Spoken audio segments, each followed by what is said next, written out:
change your habits, manage your time, and get networking. Those are the three things which really catalyzed the growth for Dagmara in her business. Welcome to the session, Dagmara. Great to have you here. How are you? I'm great. Thank you so much for having me. What a great opportunity. Man, Thank you, Amit. It's an absolute pleasure. my pleasure as well, because I already know you're going to be sharing some really good things. So let's get straight into it, my dear. How about you start off by telling us a bit about your business and the kind of service you provide? Uh, I'm Dagmara, CEO of Flow City. Flow City embraces data, analyzes it, runs it through its unique algorithms to provide unparalleled brand recall. And we do that by placing your message, product, or brand on digital billboards that matters to you to achieve your business goals. Mhm. Amazing. So you're really helping the SME community really get out there and shine amongst the bigger brands, which is so important for competition, isn't it? Absolutely. And we do that with the brands that are appropriate for small businesses because we've, we've had incredible success with five-figure budgets as opposed to seven figures that their bigger counterparts would have. Wow. Wow. Amazing. So you mentioned a really important point when we were talking before this recording started around changing habits and time management. Two assets that every business owner really needs to really understand and know how to make most of. Could you maybe share a few tips for the listeners here today on changing habits and time management that you could think are useful to people?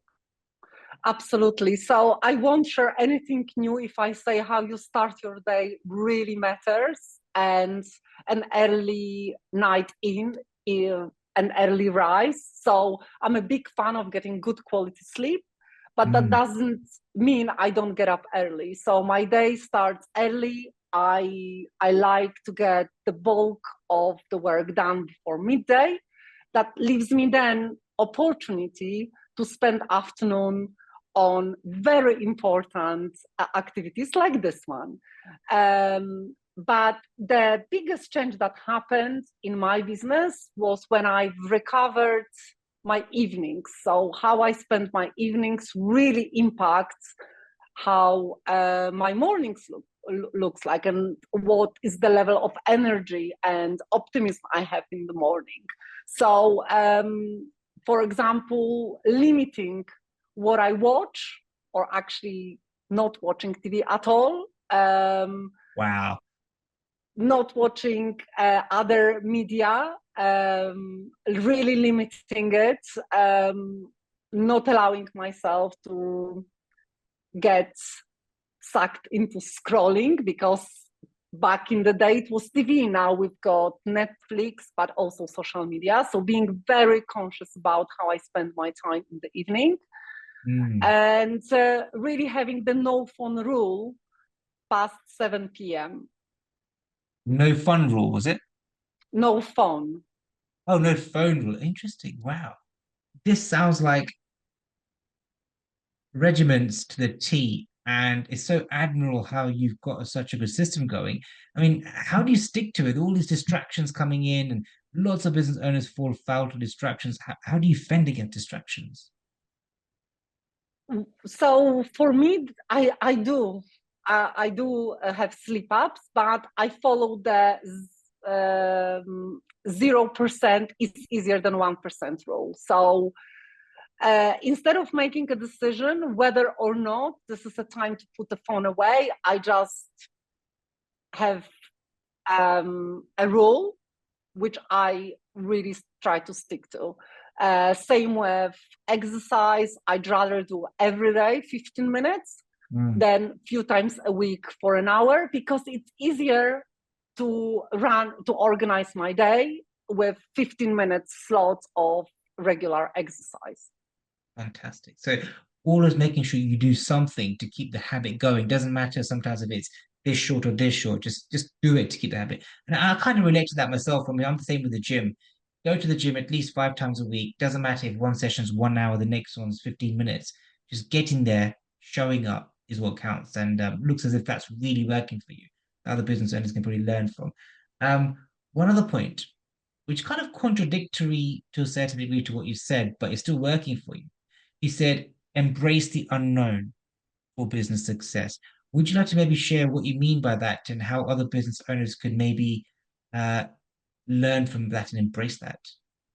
Absolutely. So this actually comes back to time management. A lot of the time as business owners uh, can be spent on analyzing data, going through various scenarios, trying to second guess what decision will be best. But that can only get us as far. We can never have 100% certainty. And the growth really happens after the leap of faith. And Mhm. the more of those unknown decisions that I've made, the easier and less stressful decisions became. And this was almost like a training for me, where analyzing bits of data that were available to me. I also gave myself deadline that I will think about this for 15 minutes or a day, depending how important or critical the decision is, and then I will make a decision. Amazing. The decision, not all decisions are made equal. Those that can be reversed easily, I'll make instantly. Those that will take either the business or a team in a different direction, I'll spend some time on, but that decision has to be made. And it allows us to accept the consequences, whatever they may be, because not all my decisions are successful. But as a general rule, it saves time, and that practice allowed me to get to where we are with Flowcity. I love hearing this. It sounds like you've got such a structured framework built into not just your life and your physical environment, but also in your mind around making decisions. And with that level of composure and solidarity in your mind, no doubt you're going to be hitting some amazing milestones in your career and in your business as well. Before we wrap up, very quick question, 10-second answer. I know you're going to go. Question I'd like to ask you is, if you were to start your business again, what one thing would you do differently? Very good question. And I think every business owner asks themselves this question. And if I may quote one of my favorite business figures, Peter Thiel, I would do exactly the same, but in 6 months' time instead of 7 years. Love it. Love it. Success loves speed, and it looks as if so do you as well. It's been an absolute pleasure talking to you. Definitely going to have you back on the show again because you've got so much amazing stuff to share. Hope our paths cross again and have a wonderful day. Thank you, Dagmara. It's been a pleasure. Thank you so much.